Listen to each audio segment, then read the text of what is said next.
Well, it's Thursday, and we all know what that means.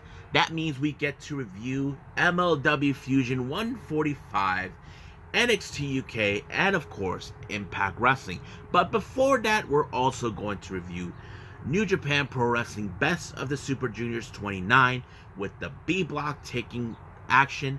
We're also going to find out who advances in the points, who is undefeated, who hasn't gained new points, who is starting to have points after losing their first matches. The entire whole enchilada. But also, we got some news updates that the saga between Naomi and Sasha Banks continues. Apparently, new information is coming out about Naomi, and of course, a former WWE superstar, also well known in the women's wrestling, gives her statement about Sasha and Naomi, what they've done, and many other things we're going to be discussing. So, let's get ready for another episode of Deleted Wrestle Zone.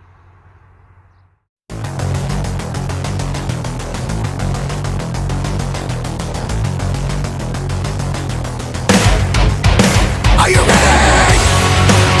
Get up, get up! Get up, get up! Get up, get up! Get up, get up! Get up, get up! Get up, get up!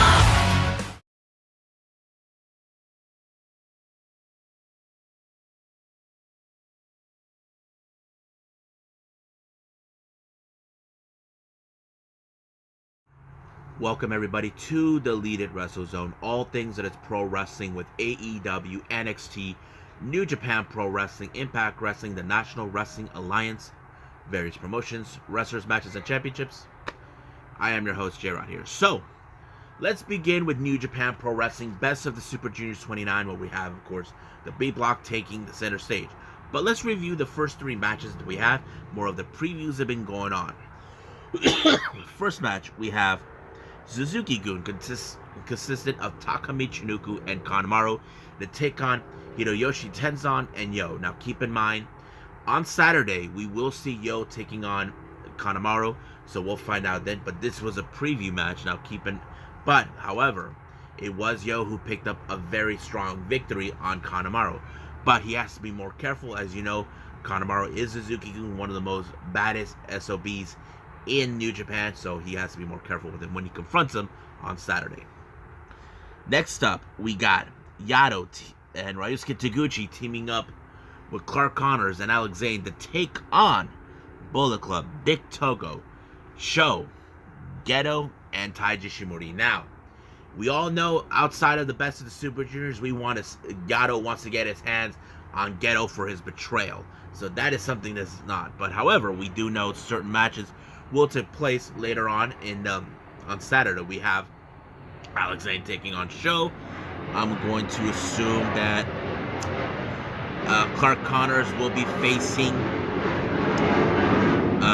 Sho, I think. No, well, I don't know who is.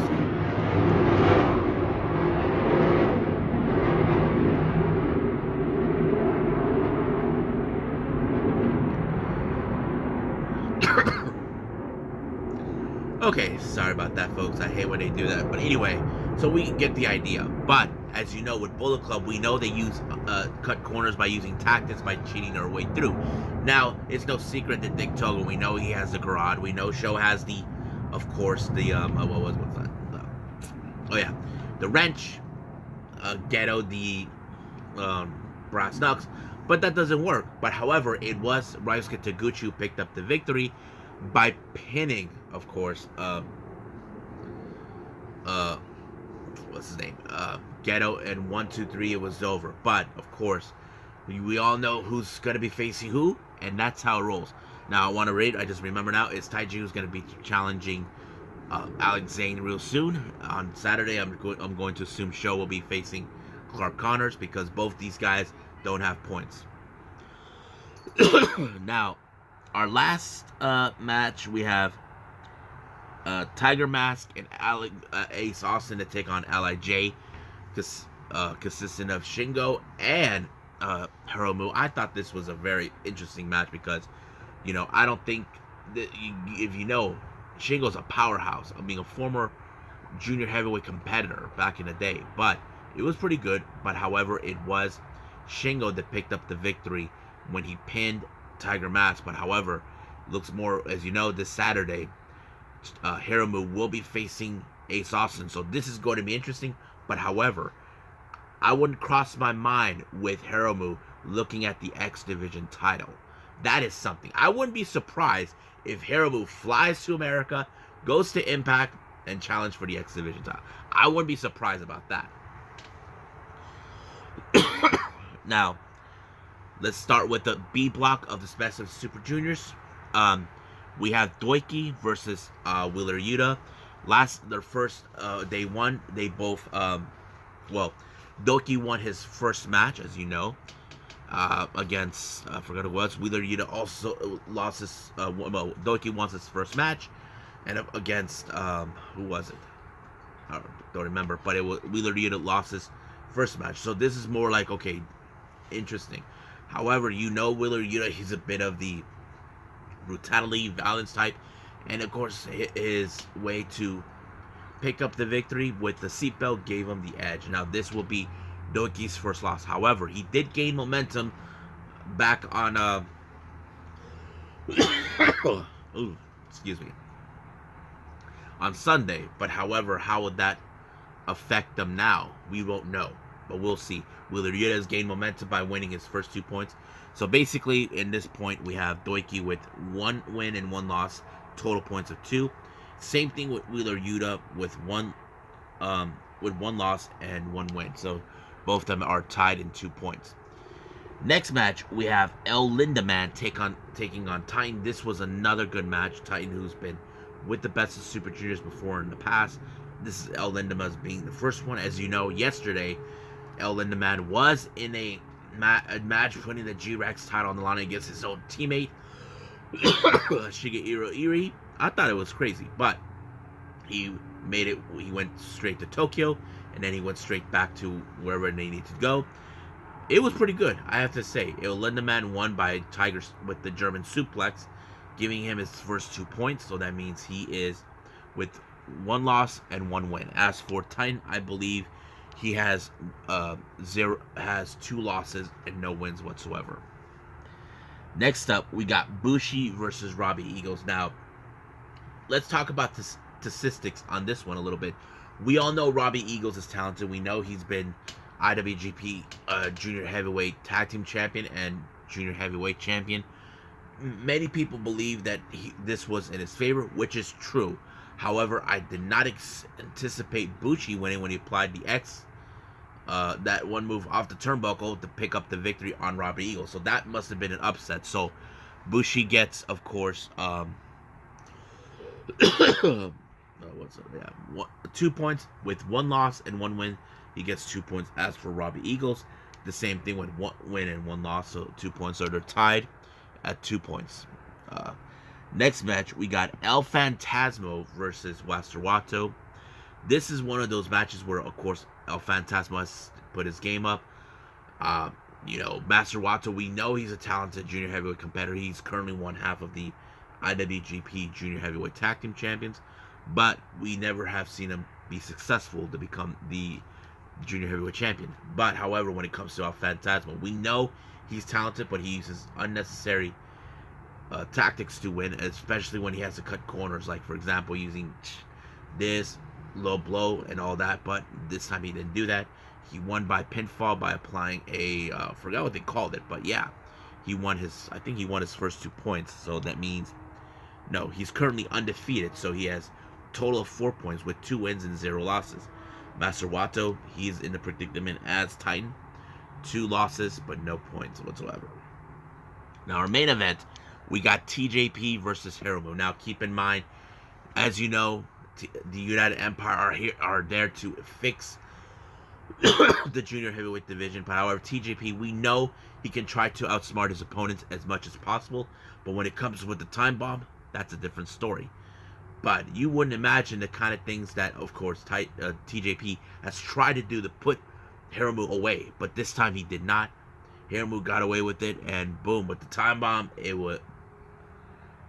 Nope, my bad.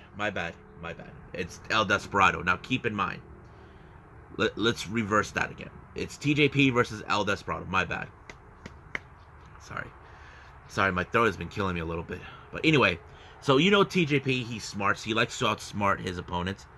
Of course, Francesco Caro was there because, as you know, Francisco wants to challenge Desperado, but apparently he's Caro is in the A block. Desperado's in the B block. But I have to say, this was one of the most important matches. As you know, TJP, who is one of the most talented wrestlers, but he always uses his smarts to get away with it. But he did pull off an interesting move. El Desperado tried to pull off Pinche Loco once. It failed. TJP countered it, but Desperado didn't let go. But he could have let go when it was to a pinfall. But however, it inverted to another Pinche Loco and win the match. That is a very good tactic by El Desperado. I mean, he is one of the most well recognized junior heavyweights in New Japan. So he is now currently undefeated as well, along with El Fantasma. I wouldn't be surprised if those two come across each other to break the undefeated barrier. That is something I do expect. So as for TJP, this is his first loss in the tournament. As you know, he won day one. He actually won his first one against Master Wato. But I don't know how he will feel about this, but there's no doubt that he would probably go back to this match and try to challenge Wato again. So I think that's pretty much it with New Japan Pro Wrestling. I apologize for the last match. It was supposed to be TJP versus El Desperado. I'm not feeling too well, but I'm trying to beat this. So let's move on right now. And I believe we're doing MLW.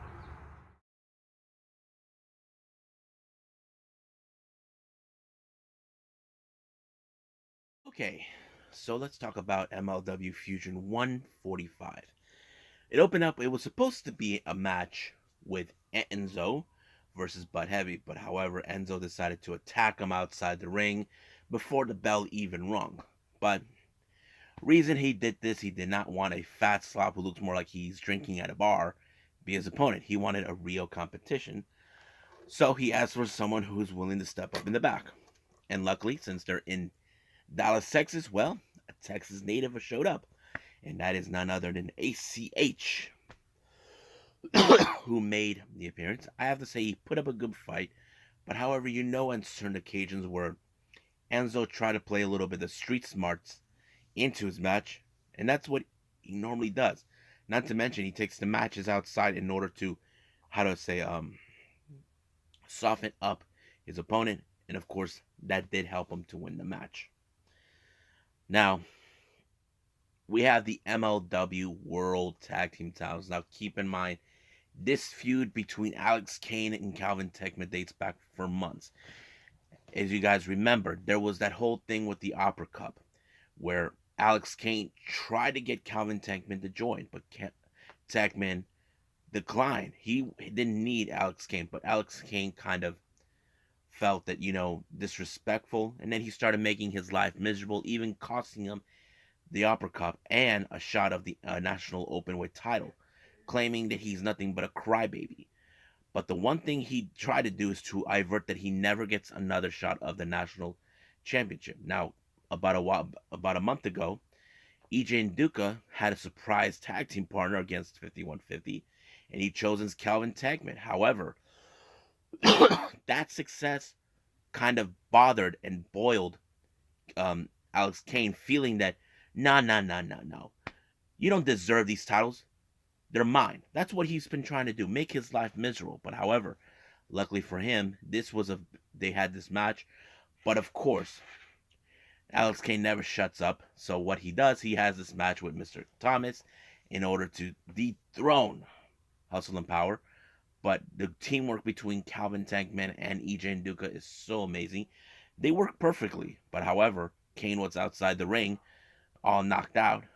But it was EJ Nduka who powered Mr. Thomas, and Calvin Tekman was the last one who picked up the victory sending a message to the Boomaya Fuck Club that those tag team titles are not going nowhere. However, apparently, as you know, we're supposed to have tag teams taking place, but we know there's a few that are not available because we have the Von Erichs who are being preoccupied with 5150.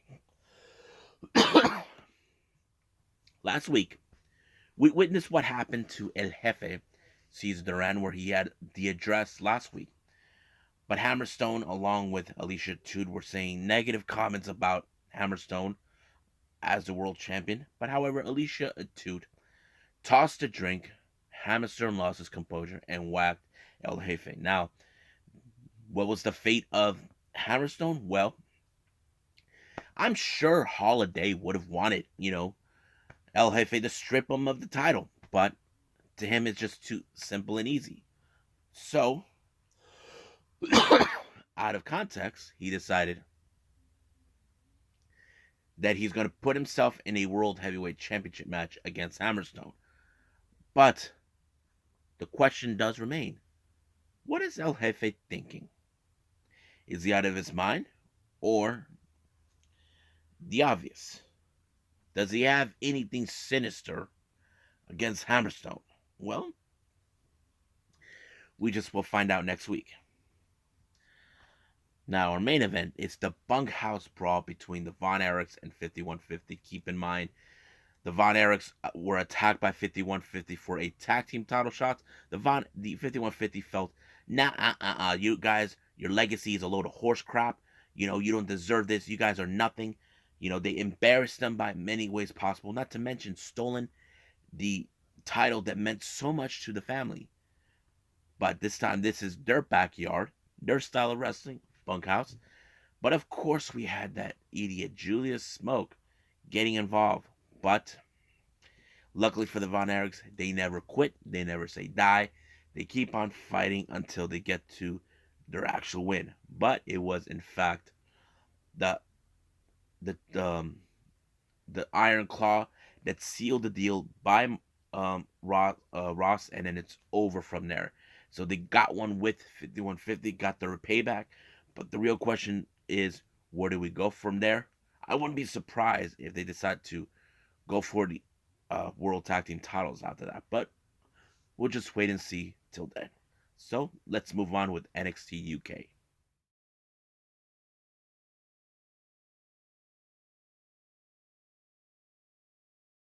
Okay, so we're now with NXT UK. Opening match, we have Amel and Angel Hayes teaming up to take on Eliza Alexander and Xia Brookside. Now, this team came together. As you know, Xia Brookside in the past, ever since she turned heel, has been frustrated when she was losing many matches. One particular match she cannot let go was against Amel, who we all know is the French Hope. Basically, she called her daddy for help. So basically, he sent Eliza Alexander to that, and then one day, then a couple of weeks ago, Angel Hayes was in the match against Brookside, which she lost. However, they could have just walked away, but no, they decided to show they're a bunch of badasses and attacked her from behind until Amel rescued Angel Hayes from this match. However, this tag team match is just too important. But however, the plain feel is they play their cards right by distracting the ref and antagonizing the French Hope, giving Alexander a chance to knee Hayes, and then of course Brookside to pick up the victory. And of course, Xia Brookside says she did it all by herself. We all know that's not true. But sooner or later, she's gonna have her day with Amel when that time comes. Now, speaking of the women's division in NXT UK, we had a very interesting interaction. Ivy now showed up in Meiko Satomura's dressing room. Amelia opened up. However, Ivy now showed a lot of respect to Meiko Satomura, the current NXT UK Women's Champion, asking her for a shot of the title. And of course, Meiko Satomura is going to be good. Now, this is going to be a much interesting matchup because the way I see it is this. Meiko Satomura, who's always up for a challenge, I think this is going to be a very tough challenge. So we're going to see how this one goes out. Now, keep in mind, Ivy Nile is still undefeated. No one has ever pinned her. But the real question does remain. Does the final boss have what it takes to pin her, or will she finally be dethroned by someone who's been so absolute since arriving in NXT? Well, we'll find out.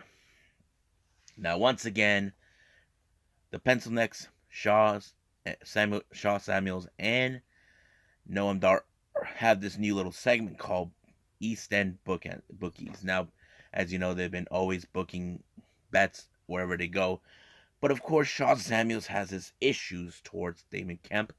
As you know, Damon Kemp came to the UK to study the ways of British wrestling. Shaw Samuels take exception to that, claiming, guys like Daniel Kemp, Damon Kemp, don't know anything. Well, he's learning from the best. That's the thing. But I can't wait to see that match between those two when it comes. Now, our next matchup, we have The Familia, Roha Raja and Tailman, along with Charlie Dempsey, to take on Dave Mastiff and Jack Stars. Now, however, this match was booked because Mastiff and Jack Stars decided to mock The Familia last week, and of course, The Familia did not like it too bit. They're on the verge of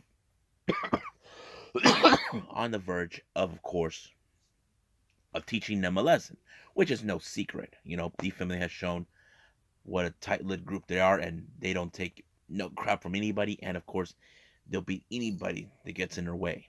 However, Dempsey did play the part to ensure that Tailman and Raja win the match. However, assistant general manager to Johnny Sid Scala, did not like what he saw, but however, he did state it for the match that Dempsey has against A-Kid next week in a Heritage Cup rules match. Tailman and Rohan are banned from ringside. However, Tailman, he says that the Eye has a plan. We don't know what that is, but I wouldn't be surprised if they added a new member. That's one prediction, but we'll see. Now, our next match, we have Josh Morrell taking on Kenny Williams. Now, recently, Kenny Williams has been becoming paranoid. Reason is, this masked assailant showed up out of nowhere during his match with Gradwell, where Gradwell win. However, Kenny has lost interest in him because this masked man shows up out of the blue. But throughout the entire match, there have been moments where he was distracted. When he sees one mask, he sees another. So basically, he's losing focus. But he was able to pick up the victory on to Josh. 1, 2, 3 is over. But however, another one shows up. The one that has been stalking him reappeared. But the real question is, who is he? That is the thing. But during a backstage confrontation, when he was telling Sid Scala about these masked assailants, old buddy of his, Mark Andrews, came up with this obvious assessment. You have more than one enemy. The real question does remain, how many enemies did he pissed off, did he destroyed, or ruined their careers? Because right now there is one that many people are talking about. They all think that Tiger Turan is, of course, Amir Jordan. But the real question, is it really him or someone else? We don't know yet until that day appears. Now, as you know, Von Wagner is amongst 4 of the NXT 2.0 wrestlers who arrived, and during his gym time, they asked him what he thinks about Sam Gradwell. But Sam Gradwell, he doesn't take kindly with Americans who think they're better than him and all that. So it led into a heated discussion that could have resulted in a brawl, but they were able to separate them. Now, however, we do have a little situation regarding the tag team titles. Mustache Mountain are now self-aware that they're going to be in a triple threat match. Now, we know that Trent Seven will do anything in his power to retain the titles. But however, Tyler Bate made a fantastic point. They don't need to be pinned for this match. Which a result, they could lose it. So Trent realized, you got a good point. We need to strategize, regroup. So they had to come up with the game plan to ensure They cannot be separated in order to allow whoever's going to get pinned if they don't want to lose the titles. Now, our main event, the match we've all been waiting for, the dog collar match between Eddie Dennis and Wild Boar. You know, this thing dates back from last year, as you know. Primate and Wild Boar, they were once a tight group until they betrayed Mark Andrews and Flash Morgan Webster to side with Eddie Dennis. But because Morgan and Webster and Andrews were able to defeat them, Wild Boar was kicked out of the group and replaced by T-Bone. He made his return back, and then of course Sid Scala put Eddie Dennis in a dog collar match, a match that's been well known, documented all the way from Roddy Piper. As you know, years later he did regret from ever making this match ever created. But this was a much brutal match that you couldn't possibly imagine. You have no idea the kind of possibilities that Wild Boar could do to Eddie Dennis. But we all knew for sooner or later, of course, Symbiosis was going to show up, but it did not stop Wild Boar for his true objection to defeat Eddie Dennis. And the way he did it, he put him in a crossface by using the chain on him.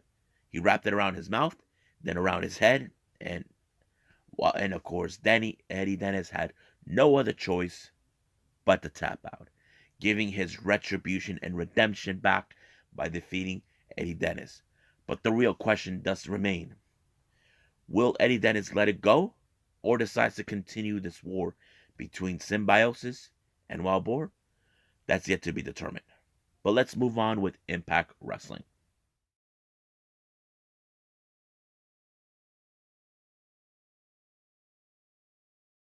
Okay, our last review is Impact Wrestling. Opening up with the qualifying match for the Ultimate X match in Slammiversary, we have Laredo Kid versus Mike Bailey. Now, this was an awesome match, which I enjoyed the X Division a lot since watching Impact Wrestling from day one. For me, it was pretty good. However, I think many people question who could walk out. Like, I think many people were counting on Mike Bailey, but man, he's phenomenal. He picked up the victory with that amazing kick, giving him the 1, 2, 3. Good night, Laredo. However, we had to receive a message from all the way from Japan. Ace Austin, as you know, he suffered what's going on, but he's saying he's right now focusing on the junior heavy, on the best of the Super Juniors, but later he'll refocus his match in Slammiversary. Now, Matt Cardona and Chelsea Green are celebrating their honeymoon in the Maldives. Matt Cardona is not compelled to defend the digital media title one way or the other. He calls it the digital media world title, even though it's not a world title. But he thinks that he doesn't earn a right. But however, Chelsea is having fun due to the fact that he's not there in Impact, watching the whole match that's taking place with the knockouts. So we'll see what happens then. Now, speaking of the knockouts, we have that match that's complicit with the Queen of the Mountain. We have Deonna Purrazzo, Savannah Evans, and Tasha Steelz teaming up to take on Jordan Grace, Tail Valkyrie, and Mia Yim. Now, 4 competitors out of the 5 are in this one, but it was a pretty good match. Not to mention Mia Yim kind of mocked Tasha Steelz, but it was Mia Yim with the Gail Kim's finisher, Eat This or something, that finished it on Savannah Evans. 1, 2, 3. So what is the preview we're gonna see? Well, we could see maybe she will potentially become our brand new Knockouts champion. I'm not sure yet, but we'll see about that. Now, the locker room talk is back. Better than ever, of course. Tennille and Madison are happy that the inspiration are gone. But however, they were interrupted by Swinger. They spoke too soon and they brought Ziggy Dice. And then, of course, we had Decay, Havoc, and Rosemary, who still want to have another shot of the tag team titles, but they need to prove themselves they are worthy for it. Now, Josh Alexander, on the other hand, He now has his focus against Eric Young, who is his #1 contender for the Impact World title. Now, he's not a slouch. He knows what is at stake. He's dealing with the guy who's been the face of the company, who's been part of Impact for many years. But he's telling him who will walk out as the face of the company. That is the key thing we need to pay attention to. Now, our next match, we got Honor No More, consistent of Mike Bennett and Matt Taven, OGK, along with Maria. They take on the Good Brothers, Gallows and Anderson. Now, as you know, the feud between the two factions rages on. Now, Maria thinks that, the Bullet Club are a thing of the past, that the Honor No More is the future. Even Maria tried to get involved, but however, things got out of hand with miscommunications. First one, Mike Bennett miscommunicated on Tevin. Then, of course, Carl Anderson had Mike Bennett in the gun stun. But Maria tried to get involved, but she got speared by Mike Bennett. And of course,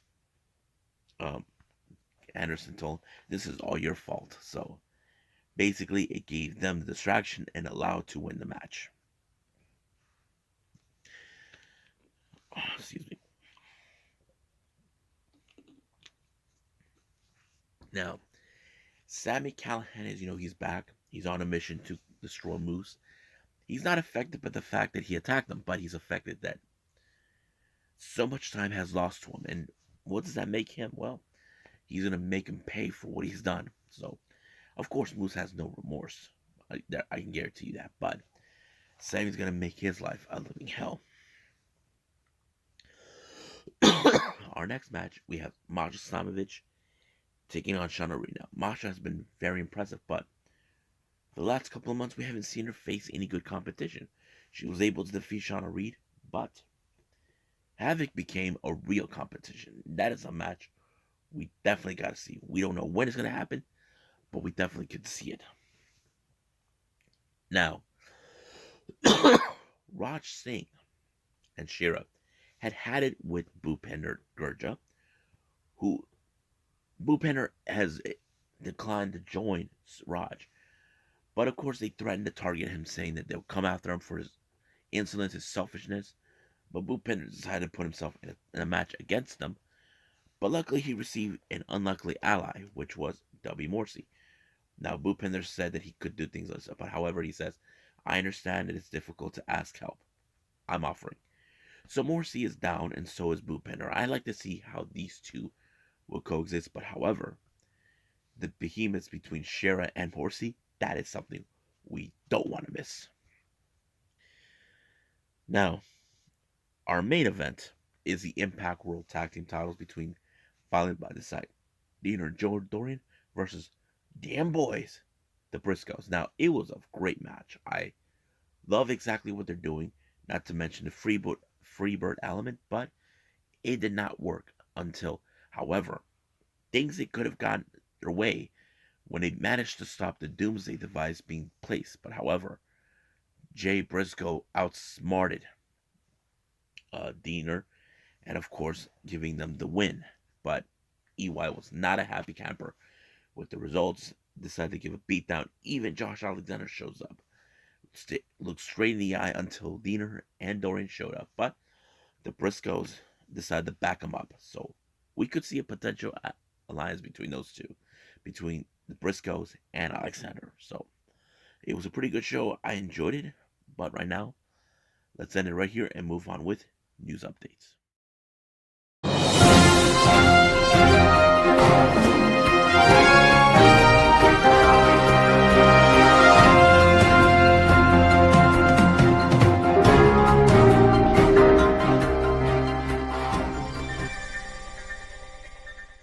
Okay, our news updates, as you know, more of the saga between Sasha and Naomi continues. There's been reports coming out that saying that Naomi's contract is almost up now. We have seen this type of thing before where certain wrestlers decided to let their contract expired. We've seen that with Moxley, we've seen that with Gargano, we've seen that with Kyle Riley and a few others. But however, this is something different. But however, new information has arose that Mickie James supports Sasha and Naomi for what they've done. Because, the WWE has their tendency with the women's division, but We'll see how that goes on. But I know some of you people are thinking AEW bound. We don't know that. It all depends on what they can value to AEW. That's always been the key thing for them. Now, this came around about Stephanie McMahon. She is now officially going to be leaving, taking a leave of absence with WWE, and Nick Khan has decided to take over some of her duties. People think that she's leaving WWE. No, she's taking time off, but she said she's going to focus on her family, which is totally understandable. I can buy that. Now, I just found an interesting video on YouTube about Bill Demott, formerly known as Hugh Morris, a former wrestler. He talked about Tammy Lynn Silch, also known as Sunny, who, if you guys know, she is in fact facing DUI charges for manslaughter, and Demont is the father of his daughter was the victim of a drunk driving, and what I didn't know, he started like this thing where he decides to help people to make awareness about drunk driving, help people who are grieving from the same pain he is. But he also gave his thoughts about Tammy, about what he thought. He thinks that WWE should remove her from the uh, Hall of Fame, which was something that's been discussed before. But the news media did say that they talked to WWE, no word from them whatsoever. But it wouldn't surprise me. But however, this is her seventh DUI. Uh, they're waiting for if she'll be accepting bail. That's the thing. But we don't know yet. But we'll keep a pin on this one. Well, finally, as you know, Stardom had two successful events with New Blood. Now we're going to have New Blood 3 taking place on July 3rd, which I'm excited. And it's going to return to their first site from the very first New Blood event at Shinagawa Intercity Hall, which I'm kind of curious.